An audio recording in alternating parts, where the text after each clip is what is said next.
at the Nathan's hot dog eating contest down on Coney Island. Currently 83 degrees. Great day to be out at Coney Island. Right now, some sunshine here in the city. WNYC is supported by the New York Historical. Open all day on July 4th with activities for all ages. Visitors can also leave a birthday wish about their hopes for the future of the U.S. and our democracy. More at nyhistory.org.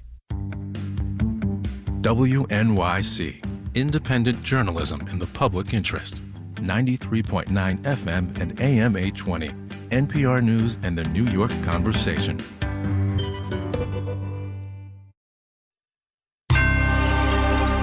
Marketplace is supported by Progressive.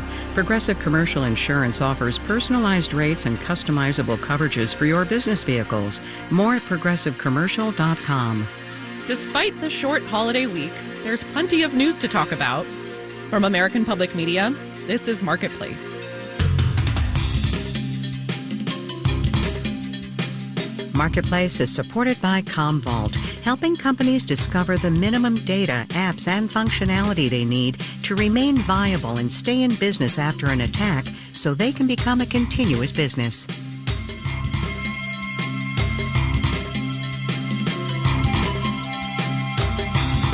In New York, I'm Kristen Schwab, in for Kai Rizdal. It's Friday, July 4th. Good to have you here for this Independence Day holiday. Like I said at the top, this week had lots of headlines: the tax and spending legislation, a trade deal with Vietnam, and a bunch of economic data. So to sort through it all, we have Jordan Holman from the New York Times and Rachel Siegel from the Washington Post. Hello, you two. Hi. Happy 4th. Happy 4th. So I want to start with one of today's headlines, which is the president announced today that our trading partners will start getting letters about tariff rates as we inch closer to next Wednesday, which is when that 90-day tariff pause ends. As somebody who follows the ins and outs of this every day, I kind of get lost in the tariff place that we're in right now. Rachel, I'm wondering if you can bring us up to date on where we are and whether we're coming to the end. Well, you would have good company in feeling kind of dizzy by where we are 5 minutes from now, 5 minutes ago.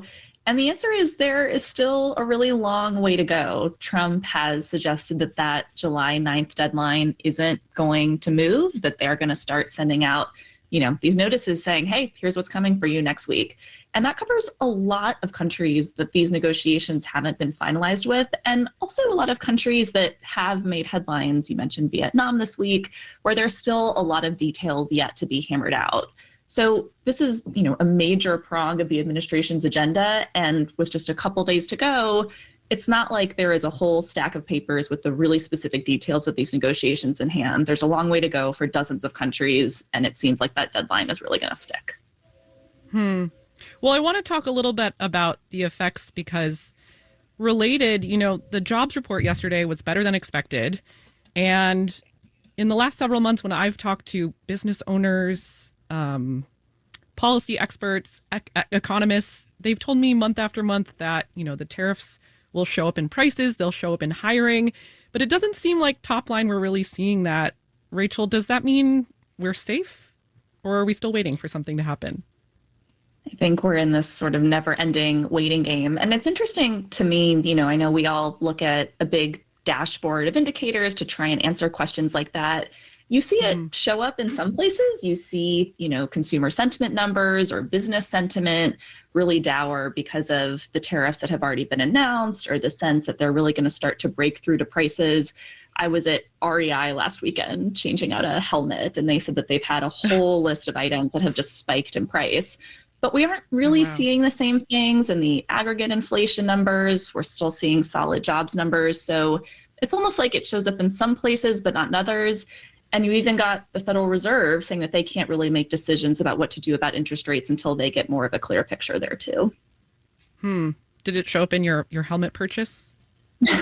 Well, actually, they were exchanging it for me, and they had to pull a manager in because they were exchanging it for one that had gone up in price just since the one that I bought mine a few months ago. So okay, there you go. Well, Jordan, your new job literally at the Times is to talk to CEOs every day. You write the corner office column now. What are they saying about tariffs and how that will trickle down to consumers? So many CEOs I'm chatting with, and mostly in this retail sector specifically, the last thing they say they want to do is raise prices. So they're trying to figure out everything else to do besides that, which kind of speaks to what Rachel was saying, that maybe they won't do a wholesale changing prices, but like, hey, if this specific item or piece is coming from China, we have to raise the price, but maybe we won't touch, some other merchandise. But I think the overall vibe is that retailers and companies, especially the big ones, have already been operating as if tariffs are as bad as we thought they were going to be in April, meaning they have been moving their supply chains out of China to other countries like Vietnam, Sri Lanka, and the like. But when it comes to next week, they will start to see exactly what that means. Do they need to keep moving, or they'll at least have numbers to work with when it comes to what the tariff price will be for some of those countries that they're now operating in. Mm-hmm. Well, we heard from Rachel about her helmet exchange, but Jordan, you also recently wrote a story about your experience as a consumer. How have tariffs shown up in your life?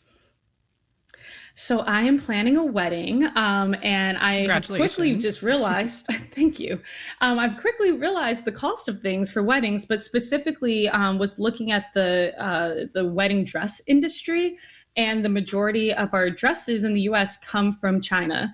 And obviously that means tariffs. So what I wanted to better understand was how bridal shops, from the biggest one, David's Bridal, to the mom and pop shop in Brooklyn, were handling tariffs. And part of it is a David's Bridal, like I was saying earlier, has moved its supply chain out of China. They, at the end of last year, realized how devastating tariffs from China would be and said, okay, we have to get out of there. But for a bridal shop, mom and pop in Brooklyn, one woman was just explaining to me how much time it takes to try to keep up with all of this. I'm sure, she's spending this weekend trying to figure out, what July 9th will mean, because every piece that she gets imported, lace, silk, all of this kind of stuff. She's trying to do the numbers to make sure she's getting charged the right thing. And it's just a lot of murkiness right now. So, I still need to figure out what it means for my dress in particular, but that slice of the industry is going through it. You've got the insider knowledge. I want to pivot for a second and talk about the other bullet point of the day, which is Trump's tax and spending bill he's signing. It's big, it's broad. There are lots of things we could talk about, but I'm curious, Rachel, what you want to talk about. What's something you're going to be keeping a close eye on? Yeah, I'm really curious to follow the impacts of these new work requirements, specifically for Medicaid recipients. This came from a pretty large push from the administration and the Republican caucus, not only to narrow the pool of eligible folks, but also, it was following on this argument that you had to work in order to receive this benefit. And my curiosity sort of goes in two directions. One being what that does to people's access to healthcare, what that does for people's own, health, ability to access other types of benefits, and what it does for the job market. We know that a lot of people on Medicaid already do work, but I've been talking to a lot of economists who say that, when you have to constantly back that up with documentation, or maybe you're floating in and out of the workforce, you have reasons that aren't covered that would exempt you, that can mean that you lose your access to benefits really quickly. And that might start to show up, especially in industries that, rely really heavily on this work population. And I think we might start to see that pretty quickly. Rachel Siegel is at the Washington Post. Jordan Holman is at the New York Times. Thanks, you two, and have a happy 4th weekend. Thanks. Have a great weekend. U.S. markets were closed today for the holiday, but international markets were open. We'll have the details when we do the numbers.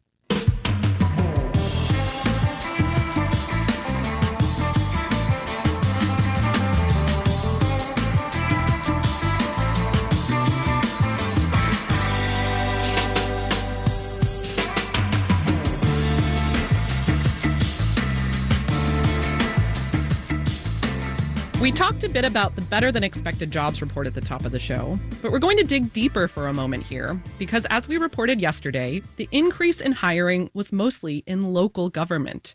Meanwhile, manufacturing lost jobs in June for the second month after hiring was flat in April. And a report from the Institute of Supply Chain Management earlier this week showed the sector contracted for the fourth straight month. Marketplace's Megan McCarty-Carino has more. The slowdown in manufacturing seems to match up with President Donald Trump's announcement of global tariffs back in April, says Daryl West at the Brookings Institution. It might seem counterintuitive given that revitalizing the sector is a stated goal, but right now, the tariffs are causing a lot of disruption. It's very difficult for factory managers to plan their supply chains. The policies are changing sometimes every month or every week. That's led to a pullback in global trade, says Christopher Tang, a business professor at UCLA.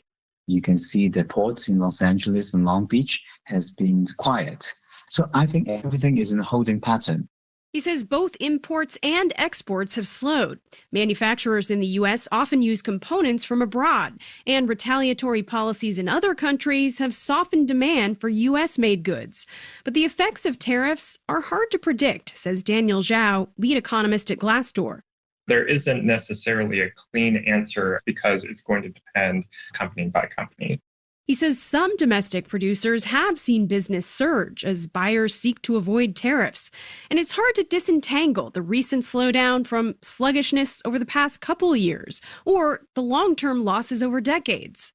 We've seen manufacturing slow down as the American economy shifts more towards services. Which isn't to say the sector has been unproductive, says Andrew Flowers, chief economist at Appcast. It's almost like we're a victim of our own success. Manufacturing productivity and the actual output of manufacturing has never been better. Partly because of advances in technology, says Daryl West at Brookings. Robots, AI, and automation in general, factories are producing more goods with fewer workers. He says manufacturing could be supercharged without necessarily supercharging jobs. I'm Megan McCarty-Carino for Marketplace.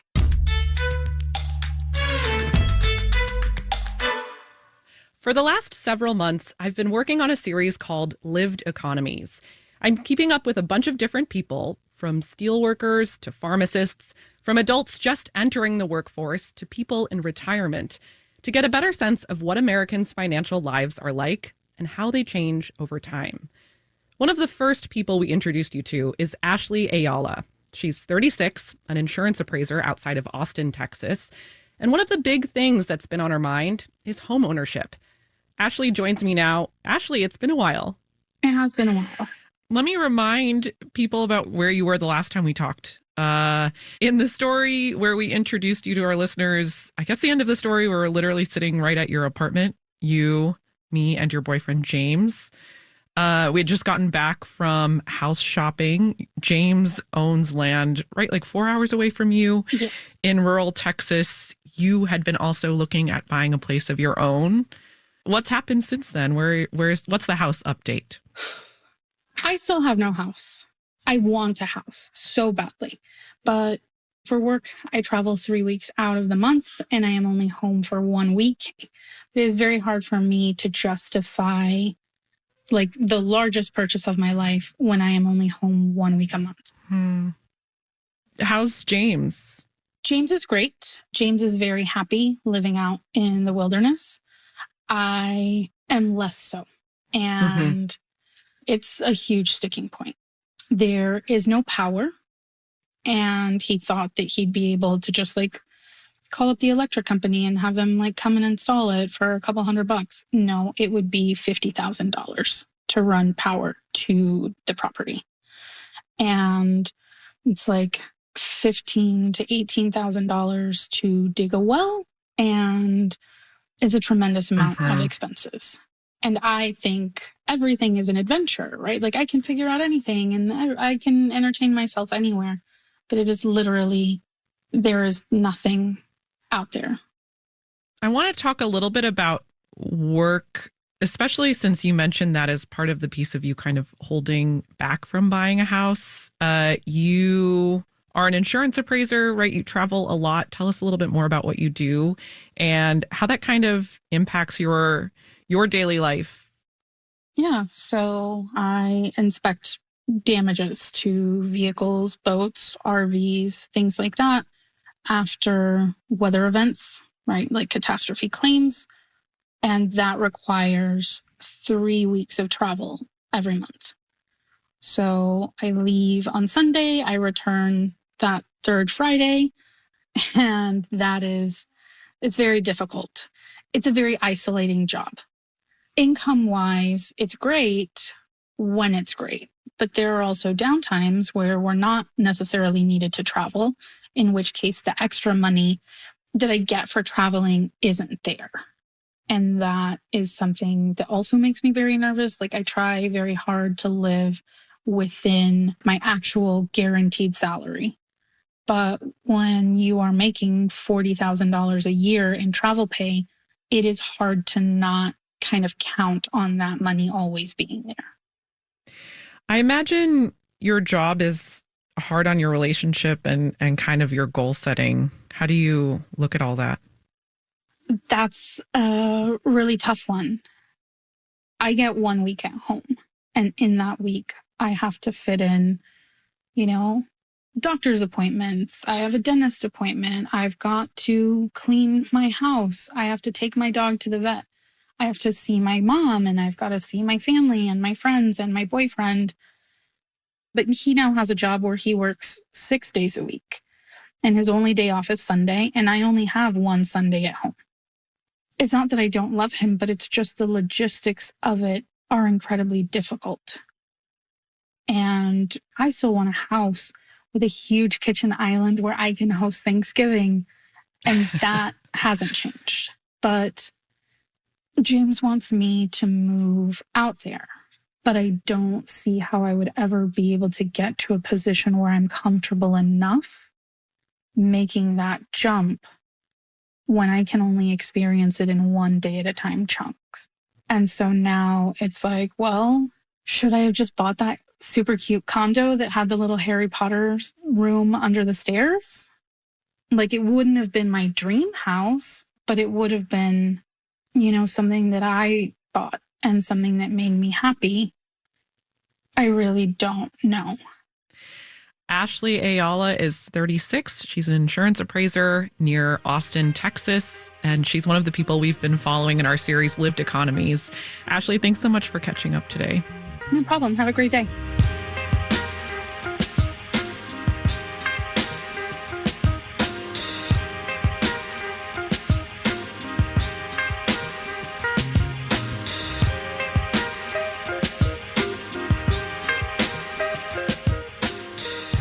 Coming up, using books as a portal to different stories. How a community librarian is giving literature a lift.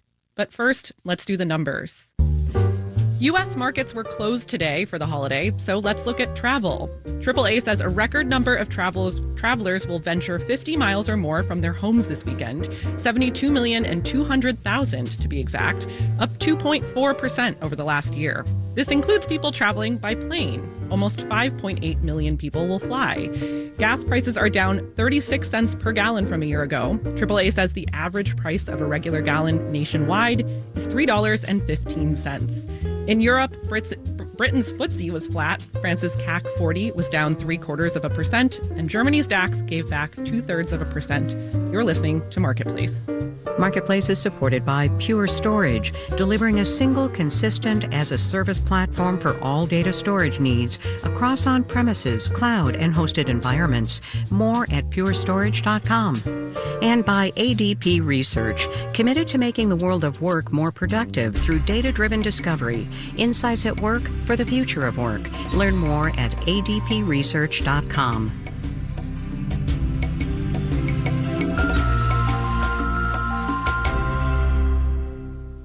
On this week's Wait, Roy Wood Jr. is not ashamed that his CNN comedy news quiz may not be entirely original. I have another show that I'm getting ready to host called Fortune of the Wheel. Smart, very smart. I'm Peter Sagal. Roy Wood denying he copied us, Jim Gaffigan on losing weight, and Amanda Seyfried on how to dance badly on purpose. Join us for the news quiz from NPR. Tomorrow morning at 11 on 93.9 FM and AM 820 WNYC. WNYC support comes from Art Yard, a contemporary art center in Frenchtown, New Jersey, presenting intimate performances by Catalan singer Lau Noah, theater makers Dale Orlander-Smith and David Kale, and live cinema artist Robin Frohart this summer. Details at artyard.org. It's Marketplace here on WNYC. More of All Things Considered is coming your way next hour, and later tonight at 9, it's On the Media and the long history of efforts to save and snuff out public broadcasting. Hope you'll join us for it. This is Marketplace. I'm Kristen Schwab. Yesterday on the show, Savannah Peters reported on state-owned lands and the push to use them for housing development. Today, we're going to look at another slice of this. States taking over federal-owned lands. In parts of the West, there's a growing frustration with how federal acres are being used.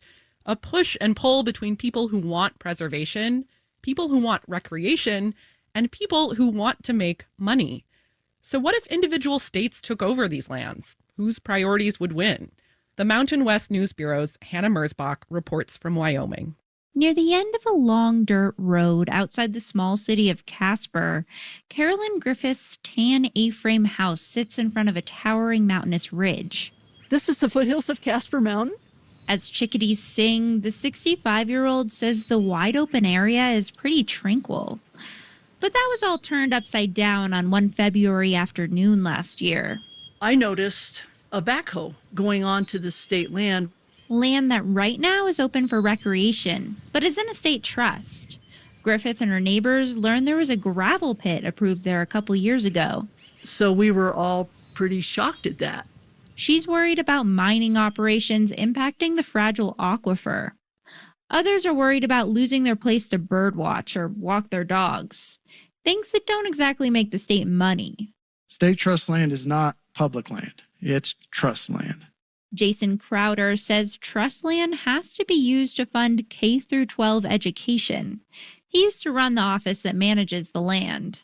Office of State Lands and Investments is not the BLM. It's not the Forest Service. We have different missions. Federal lands are managed for multiple uses, but on many state lands in Wyoming and beyond, recreation comes second. Some states allow day use like picnicking or fishing, but camping, not so much. We're here to optimize revenue. Some conservatives want the state to take over all 30 million acres of federal public land in Wyoming. State lawmaker Bill Landon thinks some parcels would be better managed locally. It just feels like to me there's an opportunity at the national level right now. But if federal lands are turned over to states, there's no guarantee that land would stay public. Wyoming has sold about 20% of its state land in the past 2 centuries. Plus, the state might not have the capacity to take on more land. The State Trust Agency has 5 field staff for 3.4 million acres, and the State Parks Department's budget has shrunk. It has fewer resources than it did 15 years ago. That's why environmentalists like Josh Metton with a hunting and angling group say land management should be left as it is. Our federal agencies have more capacity to do public outreach. State lawmakers actually commissioned a study on this in 2015. They wanted to inherit federal lands, but learned Wyoming couldn't afford to manage the land. There is no clear way to take federal public land and just transition it into a state public land. In the foothills of Casper Mountain, Carolyn Griffith gestures to her floor-to-ceiling window at the open landscape. We knew there were state lands. We also knew there was a fragile water supply and certainly didn't think that, digging a pit through that would be a good choice for the land. After a year of pushback, the gravel mine project ended up largely failing. But Griffith knows with state management, there could be another threat down that long dirt road. In Casper, Wyoming, I'm Hannah Mersbach for Marketplace.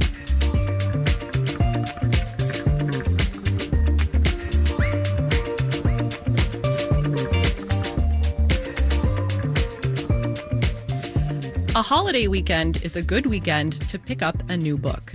But some kids across the country have a harder time finding something to read. According to USA Reads, more than 60% of low-income children grow up in homes without books. And the learning gap especially widens in the summer when kids can't access books from schools. Now, some educators are stepping in to get more books into the hands of families who need them. Here's today's installment of our series, My Economy. I am Khadijah Jenkins. I am located in Houston, Texas. I am an academic, and I am currently building community libraries to help close the learning poverty gap, to give students all over the world the education access that they deserve.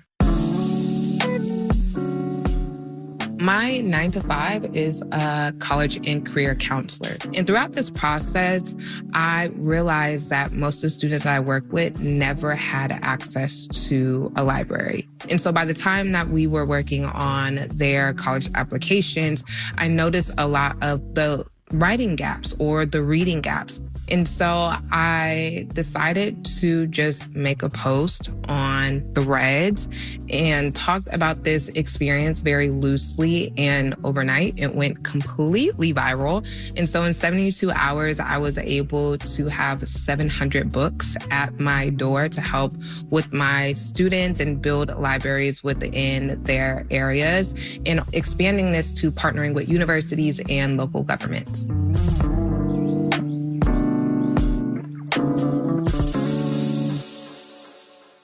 The trend that I see, and every day I get asked about this, is graphic novels. Graphic novels, but also graphic novels that represent their stories. The student population in which I work with, they are predominantly Hispanic and Latino. So having stories also from Honduras, Colombia, Mexico, Texas, I want you to see yourself reflected in media. I want you to see yourself reflected in your academic experience so it feels tangible, but also pulling in different literature for parts of the world that they've may never been exposed to. So even if you may not have the passport, using books as a portal to different stories and different perspectives, and thinking about leveraging literature.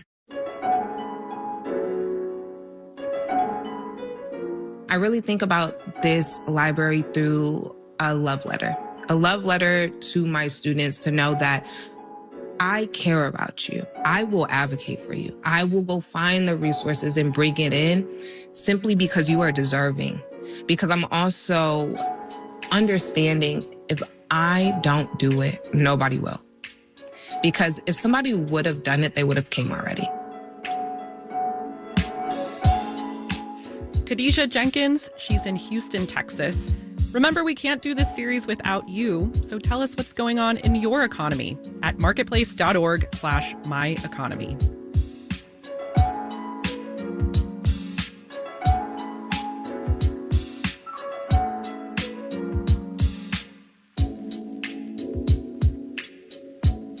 Marketplace is supported by Solidigm. Today's AI ambitions require a different approach to storage. Solidigm offers solid-state storage solutions optimized for AI with higher capacities, greater speed, and energy efficiency. StorageForAI.com. And by This Old House Radio Hour podcast, answering listeners' DIY and renovation questions and diving into home design trends. Available in podcast apps.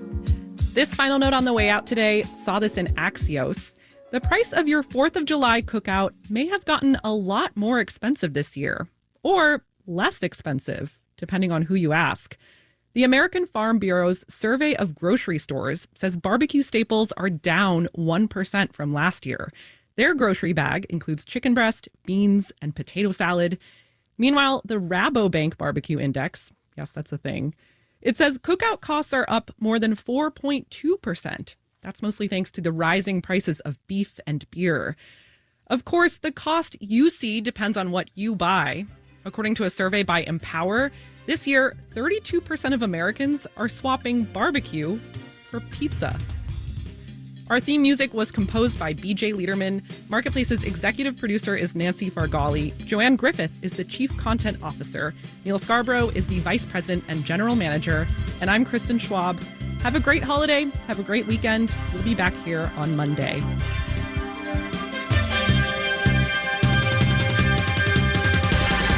This is APM. WNYC supporters include